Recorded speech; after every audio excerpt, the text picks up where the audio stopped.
भारतीय वायुसेना के लिए सिर्फ 23 मिनट यह काफी थे पाकिस्तान की सरजमीं पर पल रहे आतंक के अजगर को कुचलने के, और वह आपने करके दिखाया। भुज एयरबेस में जवानों को संबोधित करते हुए रक्षा मंत्री राजनाथ सिंह ने कहा कि पाकिस्तान में स्टेट और नॉन स्टेट एक्टर का नकाब पूरी तरह से उतर चुका है।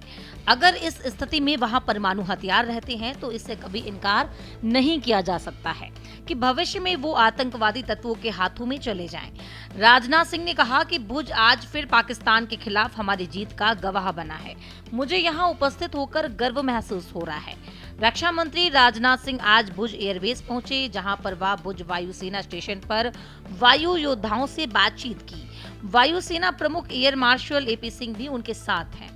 गुजरात पहुंचे रक्षा मंत्री राजनाथ सिंह ने पाकिस्तान को चेतावनी दी है। राजनाथ सिंह ने कहा कि भुज 1965 में पाकिस्तान के खिलाफ हमारी जीत का गवाह बना था और आज फिर यह पाकिस्तान के खिलाफ हमारी जीत का गवाह बना है। मुझे यहाँ उपस्थित होकर गर्व महसूस हो रहा है। रक्षा मंत्री राजनाथ सिंह ने बशीर बद्र की शायरी और लोकप्रिय डायलॉग से रक्षा मंत्री राजनाथ सिंह ने पाकिस्तान को जमकर फटकार लगाई। रक्षा मंत्री शुक्रवार को ऑपरेशन सिंदूर में पाकिस्तान को शिकस्त देने वाले जवानों से मुलाकात करने गुजरात के भुज एयरबेस गए थे।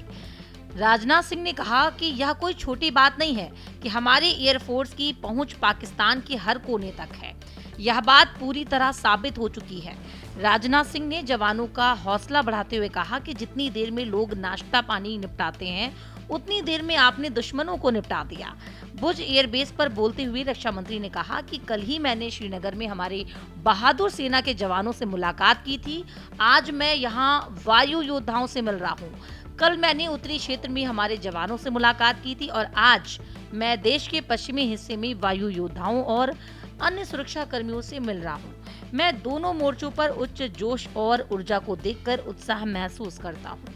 मुझे विश्वास है कि आप भारत की सीमाओं को सुरक्षित रखेंगे। राजनाथ सिंह ने आगे कहा कि आपने ऑपरेशन सिंदूर के दौरान जो कुछ भी किया उससे सभी भारतीयों को गर्व हुआ है, चाहे वे भारत में हो या विदेश में। भारतीय वायुसेना के लिए सिर्फ 23 मिनट ही काफी थे ताकि देश में पल रहे आतंकवाद को कुचला जा सके। गुजरात में रक्षा मंत्री ने कहा, मेरे लिए ये कहना गलत नहीं होगा कि लोगों को नाश्ता करने में जितना समय लगता है आपने उतना समय दुश्मनों को निपटाने में लगाया। आपने दुश्मनों की धरती पर जाकर मिसाइलें गिराईं।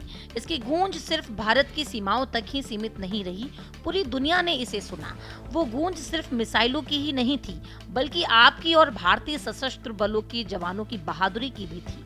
रक्षा मंत्री राजनाथ सिंह ने परमाणु हथियारों के प्रति पाकिस्तान के गैर जिम्मेदाराना रवैये की ओर दुनिया का और पाकिस्तान के नागरिकों का भी ध्यान खींचा।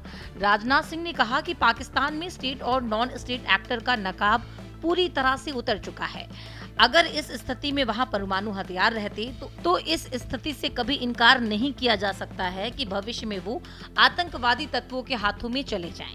इस खतरे से दुनिया को आगाह करते हुए उन्होंने कहा कि ये सिर्फ भारत के लिए ही नहीं बल्कि पूरी दुनिया के लिए और पाकिस्तान की आम जनता के लिए एक गंभीर खतरे की बात होगी। सारे विश्व और खासकर पाकिस्तान की आवाम को समझना होगा कि वे कितने बड़े खतरे के मुकाम पर बैठे हैं। वे एक ऐसे बारूद की ढेर पर बैठे हैं जिसके चारों ओर माचिस है और आपस में लड़ते हुए लोग हैं। राजनाथ सिंह ने कहा कि मैं आप सबको एक बार फिर से ऑपरेशन सिंदूर की सफलता पर बधाई देता हूं। मैं बस इतना कहूंगा कि आपके पराक्रम ने यह दिखा दिया है कि यह वो सिंदूर है जो श्रृंगार का नहीं बल्कि शौर्य का प्रतीक है। यह वो सिंदूर है जो सौंदर्य का नहीं बल्कि संकल्प का प्रतीक है।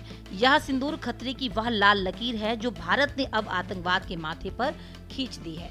और एक बात मैं यहाँ साफ कहना चाहूंगा, ऑपरेशन सिंदूर अभी खत्म नहीं हुआ है। जो कुछ भी हुआ है वह सिर्फ एक ट्रेलर मात्र था। जब सही समय आएगा तो हम पूरी पिक्चर भी दिखाएंगे। रक्षा मंत्री बोले, हम हमारे आराध्य श्री राम के उस मार्ग का अनुसरण करते हुए आगे बढ़ रहे हैं जिसमें वह आसुरी शक्तियों के विनाश का प्रण लेते हैं। निश्चर हीन करऊं मही भुज उठाई पनकीन, अर्थात जिस प्रकार से भगवान राम ने अपनी भुजाओं को उठाकर धरती को राक्षस विहीन करने का प्रण लिया था, ठीक उसी प्रकार प्रभु श्री राम के आदर्शों का पालन करते हुए हमने भी आतंकवाद को जड़ से खत्म करने का संकल्प लिया। रक्षा मंत्री ने इस हालत में पाकिस्तान की फौज को संदेश देने के लिए बशीर बद्र की एक गजल को सुनाया और कहा, कागज का है लिबास, चिरागों का शहर है, चलना संभल संभल के क्योंकि तुम नशे में हो। उन्होंने कहा कि आप जानते होंगे कि भारत में जब भी कोई उपद्रवी तत्व होता है जिसको लेकर ये आशंका रहती है कि ये भविष्य में कोई गड़बड़ कर सकता है, तो उसे मजिस्ट्रेट या पुलिस द्वारा गुड बिहेवियर के प्रोबेशन पर रखा जाता है। अगर वह व्यक्ति प्रोबेशन के दौरान कोई शरारत करता है तो उसे उचित दंड दिया जाता है। ठीक इसी प्रकार इस सीज फायर के दौरान हमने पाकिस्तान को बिहेवियर के आधार पर प्रोबेशन पर रखा है। अगर प्रोबेशन के दौरान इसका आचरण सुधरता है तब तो ठीक है, उसके बिहेवियर में फिर से गड़बड़ी आती है तो पाकिस्तान को कड़े से कड़ा दंड दिया जाएगा। रक्षा मंत्री राजनाथ सिंह ने कहा कि यह वो सिंदूर है जो श्रृंगार का नहीं बल्कि शौर्य का प्रतीक है। यह वो सिंदूर है जो सौंदर्य का नहीं बल्कि संकल्प का प्रतीक है। यह सिंदूर खतरे की वह लाल लकीर है जो भारत ने आतंकवाद के माथे पर खींच दी है। भारतीय रक्षा मंत्री ने कहा कि यह कोई छोटी बात नहीं है कि हमारी एयरफोर्स की पहुंच पाकिस्तान के हर कोने तक है। यह बात पूरी तरह से साबित हो चुकी है। आज स्थिति यह है कि भारत के फाइटर प्लेन बिना सरहद पार किए ही यहीं से उनके हर कोने तक प्रहार करने में सक्षम हैं। पूरी दुनिया ने देख लिया है कि कैसे आपने पाकिस्तान की धरती पर मौजूद आतंकवाद के 9 ठिकानों को ध्वस्त कर दिया। बाद में की गई कार्रवाई में उनके अनेक एयरबेस तबाह कर दिए। देश दुनिया की तमाम बड़ी खबरों की जानकारी को पाने के लिए आप देखते रहिए भारत एक्सप्रेस।